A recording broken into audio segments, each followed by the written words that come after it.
Vous allez être appelé à évaluer des argumentations, oui, dans le cours de philo, dans d'autres cours et dans l'ensemble de votre vie finalement. Vous allez devoir aussi évaluer vos propres arguments que vous allez mettre dans la dissertation finale. Donc, il ne suffira pas juste de composer un texte puis de mettre vos idées d'arguments. Vous allez vous-même faire le schéma de votre argumentation, repérer vos jugements et vous assurer que votre argumentation tient, parce que c'est ce qui donne les points. Moi, je vais lire vos arguments, je vais lire votre argumentation, et vous allez perdre des points si vous avez des jugements inacceptables ou des liens d'inférence qui ne sont pas suffisants pour entraîner leur conclusion. Alors maintenant, voici la méthode. Le test des 2 critères que vous allez faire passer à chaque argumentation qui vous tombe sous le nez.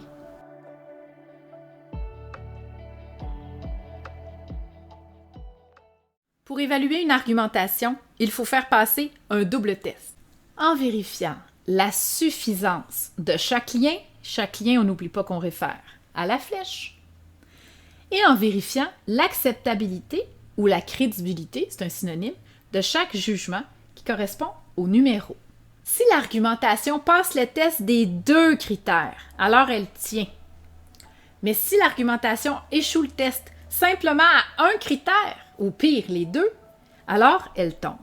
Donc, quand on parle de faire passer le test des 2 critères, l'argumentation doit vraiment passer les 2 tests, elle doit réussir les 2 tests, sinon, elle tombe, vous dites, ça ne tient pas cette argumentation. Dans le cadre des prochains exercices, de la matière, vous allez avoir toutes sortes d'argumentations plus ou moins farfelues, plus ou moins absurdes, même des argumentations horribles. Et bien sûr, je veux que vous sachiez, l'idée, c'est bien sûr, là, il y en a qui vont tenir, qui vont être acceptables et suffisantes, il y en a qui vont passer le test, mais il y en a qui passeront pas le test. Et c'est pas juste de dire « Ah ben, c'est évident que ça tient pas, c'est pas bon ça », mais pourquoi c'est pas bon? Vous allez devoir dire précisément pourquoi ce n'est pas bon. Et c'est là que vous allez vraiment développer votre esprit critique. Premier critère, la suffisance. Le ciel est bleu et le gazon est vert. Par conséquent, les tigres sont carnivores. Il y a bien de quoi être totalement perplexe de cette conclusion que les tigres sont carnivores parce que le ciel est bleu et le gazon est vert. On est dans la suffisance. L'ami répond « Si le ciel n'était pas bleu et que le gazon était vert, pourrait-on dire que les tigres sont carnivores? Non. » Les prémices sont donc liées. Parce que s'il dit, ça prend les 2, là. S'il y en avait une qui n'était pas bonne, est-ce que ça marcherait pour dire que les tigres sont carnivores? Ben là, il a représenté son schéma dans sa tête pour pouvoir évaluer ça. Ah, je vois mieux ce que tu veux dire. Donc, il dit là, je vois ce que tu veux dire, il a refait le schéma. C'est exactement ça. Qu'en penses-tu? Situation numéro 2, chercher en commun les meilleures idées. Ça n'a vraiment aucun bon sens. Alors ici, ce qu'on essaie de voir, la suffisance, c'est la suffisance de la flèche. On va se demander, se poser la question, s'il est vrai que le ciel est bleu et s'il est vrai que le gazon est vert. Pris ensemble, est-ce que ces 2 éléments sont suffisants? Est-ce qu'ils ont assez de poids pour entraîner la conclusion que les tigres sont carnivores? Eh bien ça saute aux yeux. Dire que le ciel est bleu et que le gazon est vert, ça ne donne aucun poids à la conclusion que les tigres sont carnivores. Dans un monde commun, on va dire ça n'a pas rapport. Alors, le critère de suffisance concerne les liens entre le ou les jugements et la conclusion. On parle ainsi de la flèche. Souvent, le lien entre le jugement et la conclusion est insuffisant. Donc, c'est là qu'on va mettre un X. Pourquoi? Soit parce qu'il donne un certain poids à la conclusion, mais pas suffisamment. Alors, dans ces cas-là, on va dire « ne saute pas trop vite aux conclusions ». Donc, on a envie de dire « ne saute pas trop vite aux conclusions » parce que oui, ça pourrait donner une idée, ça donne un certain poids, mais c'est pas assez fort. Donc, ne saute pas trop vite aux conclusions, c'est la phrase qu'on va avoir envie de dire à un jugement qui est insuffisant, à un lien d'inférence insuffisant. Ou encore, comme dans le cas de la BD ici, soit parce que le lien entre le jugement et la conclusion ne donne aucun poids à la conclusion. Alors, dans ce cas-ci, nous dirons « cet argument n'a pas de rapport avec la conclusion ». Dans le livre de Métayer, il vous donne un test à 3 critères. Moi, je vous offre une méthode à 2 critères. Nous allons donc regarder la suffisance, qui est son critère numéro 3. On le regarde en premier. Nous regarderons l'acceptabilité de chaque jugement, qui est son critère numéro 2. Mais toutefois, nous ne ferons pas le critère de pertinence parce qu'en fait, le critère de pertinence, est-ce que ça a un rapport? Est-ce que ça donne un poids? Dans le fond, c'est inclus dans le critère de suffisance. Donc, on n'aura pas besoin de faire une troisième étape parce qu'en vérifiant la suffisance, est-ce que ça donne un poids ou aucun poids? Est-ce que donc le lien entre les jugements et la conclusion, on regarde la flèche une seule fois? Et dans le fond, pour ceux qui voudraient comprendre, pour s'assurer qu'on est équivalent, eh bien oui, c'est juste que j'enseigne une méthode à 2 critères. Et le deuxième critère de Métailler, qui est la pertinence, on se demande est-ce que l'argument est pertinent au regard de la conclusion? Ben, en fait, si on dit qu'un argument n'est pas pertinent, on va dire qu'il n'y a pas de rapport, ça correspond à la suffisance. Donc, si un argument n'a pas de rapport, il n'est pas suffisant. Il est tout simplement totalement insuffisant. Alors que s'il y a un certain... Il peut être pertinent, donc il donne un certain poids à la conclusion, mais il ne sera pas assez fort. Donc voilà, le critère de pertinence est inclus dans le critère de suffisance. C'est pourquoi on va en faire l'économie. Un exemple d'argumentation insuffisante. 1. La plupart de mes élèves ont raté la deuxième question de l'examen. C'est le jugement, la prémisse. Sa conclusion, cela m'indique qu'ils n'avaient pas assez étudié le thème sur lequel portait cette question. Analyse. L'argument 1, qui dit « La plupart de mes élèves ont raté la deuxième question de l'examen. » Ça, on va dire « OK, c'est acceptable, on est dans un cas fictif, ça a de l'allure, ça arrive. » Donc, on va dire que c'est acceptable, surtout qu'on est dans un cas fictif. Est-ce que le fait de dire que la plupart des élèves ont raté la deuxième question de l'examen, donc si ça c'est vrai, est-ce que c'est suffisant pour entraîner la conclusion, qui est de dire que les élèves n'avaient pas assez étudié le thème? Analysons. L'argument 1 a du poids, mais pas suffisamment pour entraîner la conclusion. Pourquoi je dis ça? En effet, peut-être que la deuxième question était mal posée. Peut-être que le professeur n'avait pas été clair dans ses explications. Ainsi donc, il y a un lien. Ça donne un certain poids, le fait de dire que la plupart des élèves ont raté la deuxième question, mais ce n'est pas suffisant, et on va se faire un peu de ménage, ce n'est pas suffisant pour entraîner la conclusion, parce qu'on peut pas, il y a bien d'autres raisons qui pourraient expliquer le fait que la plupart des élèves ont raté la deuxième question de l'examen. Et on va représenter le fait qu'on rejette l'argumentation en mettant un X sur la flèche, parce que c'est le lien qui ne fonctionne pas. Le problème est au niveau de la suffisance. Ainsi, quand on a une argumentation qui est comme ça, on a échoué, même si on a passé l'acceptabilité de la prémisse 1 du jugement 1, il est acceptable, mais même si lui est acceptable, vu que le lien est insuffisant, n'est pas suffisant, eh bien, le verdict, c'est que l'argumentation tombe. On met un X sur l'ensemble de l'œuvre. Je vous fais jouer au jeu des différences ici, entre une argumentation insuffisante et une argumentation suffisante. Lisez les deux argumentations, elles sont presque pareilles, et demandez-vous laquelle des deux, laquelle entre ces deux argumentations est suffisante et laquelle est insuffisante, et essayez de voir pourquoi.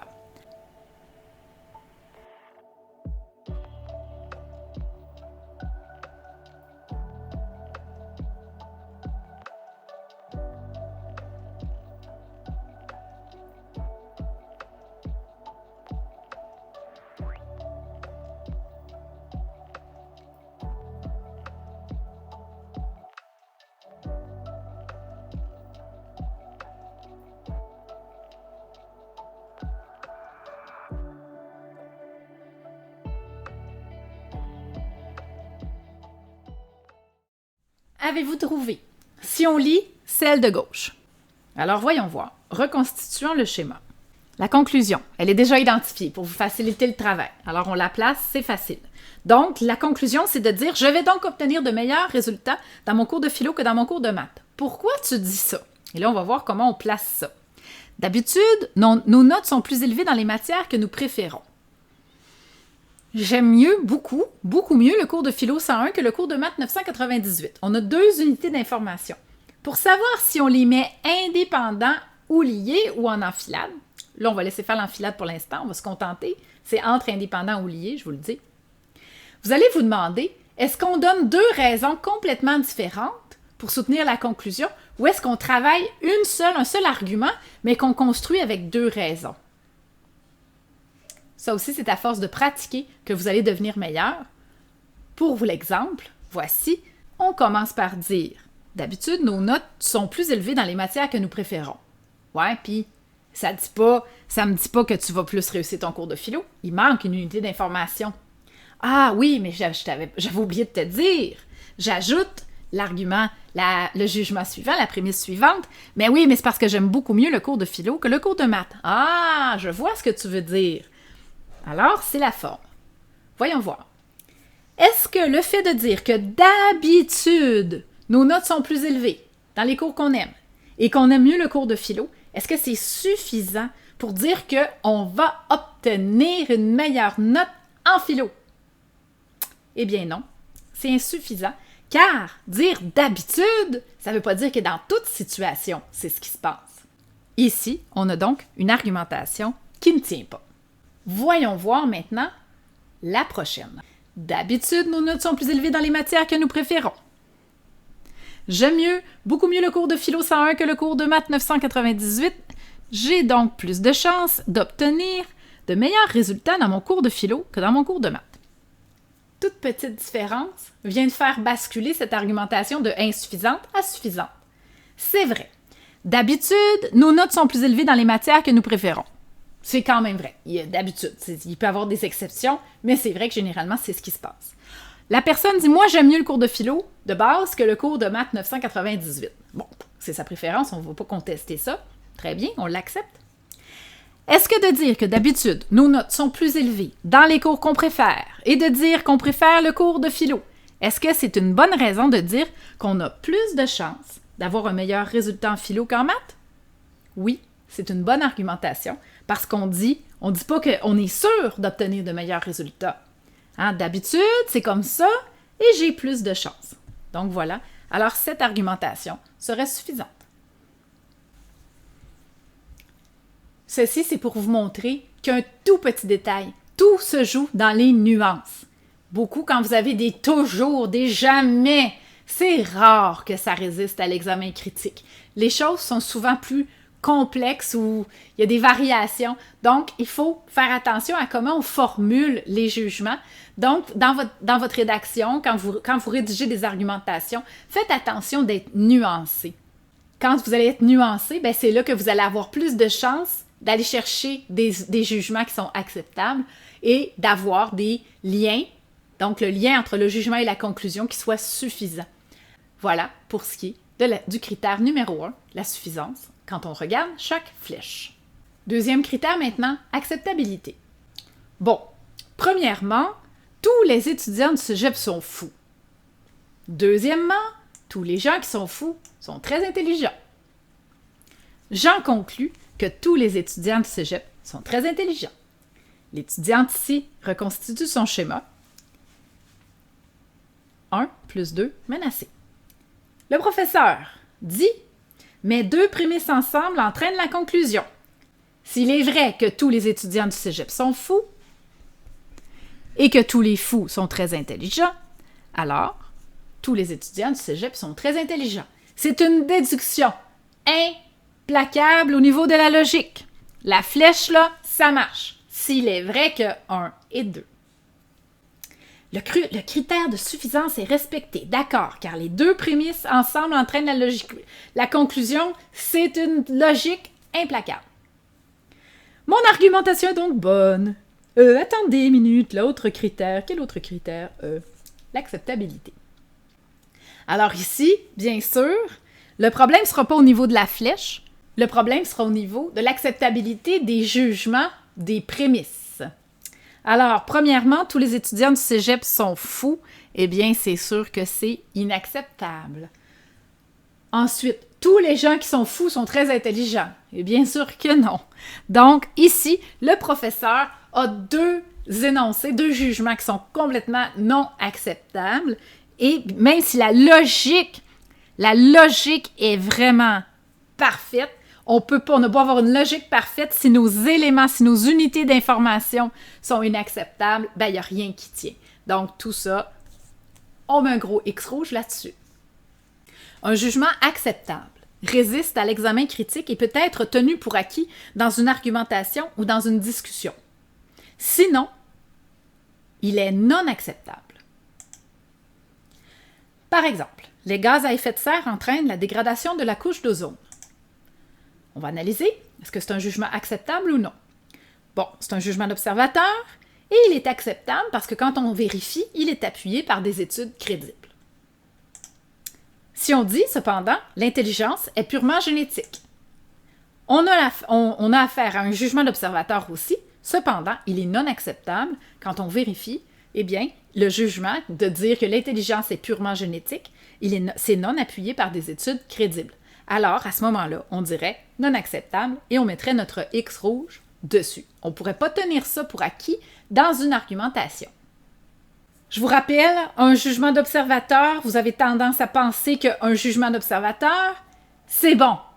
Et qu'un jugement d'évaluateur, ça dépend de chacun, donc c'est pas bon. On oublie ça. Un jugement d'observateur peut être non acceptable et on peut arriver vraiment très facilement, là, très bien, à des jugements d'évaluateurs et de prescripteurs qui sont acceptables. Donc, le type de jugement va vous aider à voir par quelle méthode vérifier s'il est acceptable. Et c'est pour ça que c'est important de savoir est-ce qu'on a affaire à un jugement d'observateur ou d'évaluateur ou de prescripteur. Cependant, ça ne vous donne aucun indice, le type de jugement ne vous donne aucun indice à savoir s'il est plus acceptable ou moins acceptable ou non acceptable. Alors, on ne se fie pas là-dessus, on n'a pas de préjugés envers les jugements d'évaluateurs, pas de préjugés négatifs, et on n'a pas de préjugés positifs envers les jugements d'observateurs. Vraiment, chaque jugement peut être acceptable ou non acceptable. Exemple de jugement non acceptable. L'argumentation suivante. Tout ce qui nage est un poisson, les baleines nagent, les baleines sont donc des poissons. On prend des argumentations très très simples pour vraiment voir l'opération qui est à réaliser. C'est pour ça qu'on travaille avec des petites choses aussi faciles que ça. Est-ce si facile? L'avez-vous vu? Alors, vérifions. Est-il vrai que les baleines nagent? Oui, les baleines, clairement, ça nage. Est-il vrai que tout ce qui nage est un poisson? Est-il acceptable? Est-ce que vous prenez ça pour acquis? Eh bien sûr, non. Vous nagez, à ce que je sache, et vous n'êtes pas un poisson. Alors, la logique est bonne.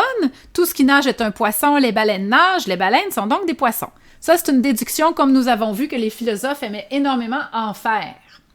La logique est parfaite. La flèche, ça tient. Numéro 1. Toutefois, l'argumentation tombe cette fois pas parce que le lien est mauvais, non, pas du tout. Le lien est parfaitement bon. L'argumentation tombe parce que on a oups, il faut pas que je l'efface. Parce qu'on a un jugement qui ne tient pas. Et comme nous avons affaire à des jugements liés, eh bien, c'est tout qui tombe. Dans ce cas-là, on n'a pas deux jugements indépendants. Donc, le jugement 2 est acceptable. Cependant, le jugement 1 est non acceptable, car il est faux de dire que tout ce qui nage est un poisson. Même si le jugement 2 est acceptable et que le lien d'inférence est suffisant, eh bien, la conclusion tombe. Verdict, ça ne tient pas. L'argumentation, la conclusion, ça tombe. Alors, voyons quelque peu les causes de la non-acceptabilité. Voici une liste de raisons pour lesquelles un jugement peut être non acceptable et ainsi être rejeté dans l'analyse critique. Vous mettez un X dessus puis vous effacez les arguments qui sont liés, composés de ce jugement. La liste est non exhaustive. Donc, c'est une liste qui est déjà longue, mais je vous le dis, elle n'est vraiment pas complète. Elle est non exhaustive parce que bien d'autres raisons pourraient être invoquées pour rejeter un jugement d'observateur, un jugement d'évaluateur ou un jugement de prescripteur. Si vous avez affaire à un jugement d'observateur, vous pourriez rejeter, donc dire ceci est non acceptable pour les raisons suivantes. Un jugement d'observateur peut être tout simplement faux. Il peut être erroné. On n'a pas de problème à dire c'est un JO faux. Hein? C'est pas vrai. La crédibilité de l'observateur qui produit le jugement peut être douteuse. On avait affaire à ça dans le film 12 hommes en colère avec la femme qui témoignait pour dire « j'ai vu, mais elle portait des lunettes », donc sa crédibilité était douteuse. La théorie scientifique sur laquelle repose le jugement d'évaluateur peut être dépassée. Si vous utilisez une théorie scientifique dépassée pour produire un jugement d'observateur, ben ça ne tient pas, ça peut rejeter. On peut pas, il faut être à jour, il faut suivre les dernières découvertes de la science, il faut se tenir à jour, il faut s'informer, il faut faire des bonnes recherches. L'appel à l'expertise qui supporte le jugement d'observateur peut être non valable. Quand on veut supporter un jugement d'observateur et qu'on ne veut pas soi-même faire une maîtrise puis un doctorat pour aller le prouver, eh bien, on va faire appel à des experts qui ont, eux, cette expertise et qui peuvent le dire. Ben, il y a des cas où on peut référer à un expert et il y a des cas où un appel à l'expertise peut être non valable. Je vous donne un exemple clair. Si vous avez un expert avec un faux diplôme dans son bureau, qui est un charlatan, eh bien, vous avez beau dire « Oui, mais lui, il le dit. » Oui, mais si c'est pas un expert reconnu pour vrai dans cette discipline-là, eh bien, vous pouvez pas faire appel à cet expert-là. C'est non valable. Donc, on pourrait pas avoir un jugement d'observateur qui repose sur les dires, par exemple, d'un charlatan qui se fait passer pour un expert. Si vous êtes face à un jugement d'évaluateur, comment est-ce qu'on peut dire qu'on accepte ou qu'on rejette un jugement d'évaluateur? 2 raisons principales. Le jugement d'évaluateur peut reposer sur une valeur qui n'est pas jugée acceptable dans la société. Si, par exemple, vous formulez un jugement d'évaluateur qui dit « il est bien de mettre en esclavage telle catégorie de la population », c'est un jugement d'évaluateur, hein? C'est bien il est bien d'avoir des esclaves composés de telle catégorie de la population. Eh bien, on va rejeter ça parce que ça repose sur une valeur, par exemple, dire que c'est bien l'esclavage, qui n'est pas acceptable dans la société. Donc, on a le droit de dire, ben, dans nos pratiques, dans notre conception, dans notre culture, dans notre pratique de la société, dans nos lois, ceci n'est pas acceptable, c'est pas une valeur acceptable. Alors, on a le droit de mettre un X pour cette raison. Aussi, une autre raison, c'est que les critères qui sont utilisés pour produire l'évaluation peuvent être pas clairs. Si on dit « ceci est une belle voiture », ouais, mais c'est quoi une belle voiture? Donc, si les critères pour dire c'est quoi une bonne voiture? Hein? Les critères pour dire ceci est une bonne voiture, ben, si c'est pas clair, qu'est-ce que tu veux dire par une bonne voiture? Est-ce que c'est une voiture qui est ultra performante, qui va accélérer 0-100 km/h en 2 secondes? Ou c'est une voiture qui est absolument électrique et qui fait à peu près pas de pollution? C'est quoi une bonne voiture? Donc là, on s'entend que pour accepter ceci est une bonne voiture, ben, il faut avoir clarifié les critères derrière le bonne voiture. Et si ça, c'est pas clair, ben, on n'accepte pas. On met un X là-dessus parce qu'on dit, ben, c'est pas clair. Il faut l'avoir clarifié dans le texte. Il faut avoir donné les informations. Une bonne voiture sera, c'est pour ça qu'on fait de la conceptualisation.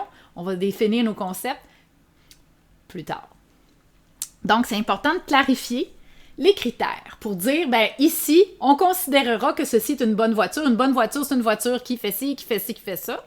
Et là, on va voir la voiture, puis on va voir si ça correspond. OK, on va dire, ceci est une bonne voiture. Si on a affaire à un jugement de prescripteur maintenant, donc un conseil, une recommandation, un jugement de prescription pourrait être rejeté parce qu'il découle d'une conception non compatible avec notre conception d'une bonne vie, d'une bonne société ou du bonheur. Qu'est-ce que ça veut dire? C'est que si quelqu'un me dit « on devrait vendre tous nos biens et ne plus travailler, fermer nos comptes de banque parce que, eh bien, la meilleure vie, c'est la vie libre dans les bois, dans la cabane dans le bois qu'on s'est gossé avec de la boîte. » Eh bien, on pourrait dire, puis que la personne dit, tu devrais tout vendre, puis tu devrais déménager dans le bois, donc jugement de prescripteur, puis de faire ta cabane en boîte, bien, on a le droit de dire, je refuse, je mets un X là-dessus, c'est pas une prescription qui correspond, et c'est pas compatible avec ma conception d'une bonne vie ou d'une bonne société ou du bonheur. Moi, c'est pas ce que je veux dans ma vie, ou c'est pas ce que socialement on juge. Nous avons vu de différentes façons qu'il y a 3 types de jugements. Les jugements d'observateurs, les jugements d'évaluateurs et les jugements de prescripteurs. Dans le livre de Métayer, il utilise presque les mêmes appellations. Voyons voir les équivalences.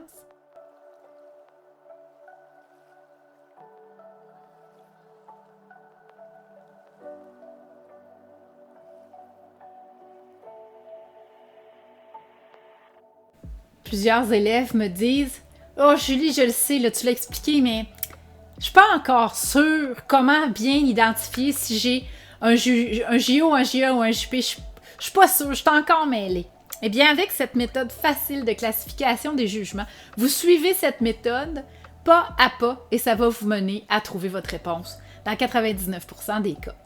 Et c'est dans l'ordre, hein? C'est pour ça. Si vous suivez cet ordre, vous n'aurez pas de misère à savoir, à bien classer vos jugements. Le jugement est-il ou peut-il être formulé sous une des formes suivantes? Il ne faut pas que, il faut que, on doit faire, nous ne devons pas faire, etc. Autrement dit, est-il une recommandation, un conseil? Est-ce que vous pouvez le formuler comme ça? Ou est-ce qu'il est déjà formulé comme ça? Si oui, vous avez la certitude, c'est un JP. Sinon, on élimine le JP et on va voir les autres options. Alors, le jugement traduit-il une appréciation subjective exprimant les idées de bon ou de mauvais, de meilleur ou de pire, de beau ou de laid, de juste ou d'injuste, d'important, de pas important? Si ça traduit une appréciation subjective comme ça, il s'agit d'un jugement d'évaluateur. Il y aurait bien d'autres mots, bien d'autres qualificatifs, mais ça va. Est-ce que vous avez un petit mot qui est une appréciation subjective dans le jugement? Si oui, c'est un jugement d'évaluateur. Sinon, il reste une possibilité, et c'est là que vous allez vérifier. Est-ce que votre unité d'information, est-ce que ça n'exprime qu'un constat ou qu'une description de la réalité? Alors, si oui, vous avez un jugement d'observateur. Je vous fais le petit quiz suivant. Si je vous dis « Il est bien pour les enfants de boire du café », on a affaire à un jugement d'évaluateur. J'ai dit qu'il est bien pour les enfants de boire du café. Bon, moi, je ne suis pas d'accord, puis en général, on dit que c'est pas bon pour les enfants. On pourrait mettre un X là-dessus, que c'est pas acceptable. C'est un jugement d'évaluateur. Si je vous dis « Les enfants devraient boire du café », il faut que les enfants boivent du café. Ben là, on a affaire à un jugement de prescripteur. Ou il ne faut pas que les enfants boivent du café. Ça, c'est prescripteur. Si je vous dis cependant, dans tel pays d'Amérique du Sud, il est bien que les enfants boivent du café. Quel est ce jugement? Est-ce qu'on est en train de dire, c'est quoi l'unité d'information qu'on donne? Est-ce qu'on dit qu'il est bien que les enfants boivent du café et que ce serait donc un jugement d'évaluateur? Non. Est-ce qu'on est en train de dire qu'il faut ou qu'il ne faut pas que les enfants boivent du café? Et là, ça serait un jugement de prescripteur? Non. On est en train de dire, dans ce pays d'Amérique du Sud, les gens trouvent bien que les enfants boivent du café. Alors, même si on a clairement un petit mot qui est bien ou mal, l'unité d'information, c'est un pur constat. En Amérique du Sud, dans cette population, il est bien que les enfants boivent du café. Donc, faites très attention. Lisez, analysez le jugement. Allez-y pas au repère. Il va y avoir toutes sortes de petites pognes, toutes sortes de petits pièges pour vraiment réveiller votre esprit critique. Il ne faut pas dormir au gaz. Là. Alors, faites bien attention aux petits mots-clés qui pourraient vous induire en erreur. C'est des indices, mais un indice n'est jamais une garantie. Il faut y aller avec votre jugement. Il ne faut jamais abdiquer votre propre jugement. C'est ça qu'on met à l'épreuve. D'abord et avant tout, puis c'est ça qu'on veut construire et c'est là-dessus qu'on se pratique. Si vous arrivez à non, eh bien tout simplement, c'est que vous avez manqué quelque chose. On recommence. Alors vous circulez en boucle dans cette méthode de classification tant que vous n'avez pas trouvé. Commencez par la première question, ensuite la deuxième, vérifiez la troisième et vous n'allez pas avoir de problème avec ça.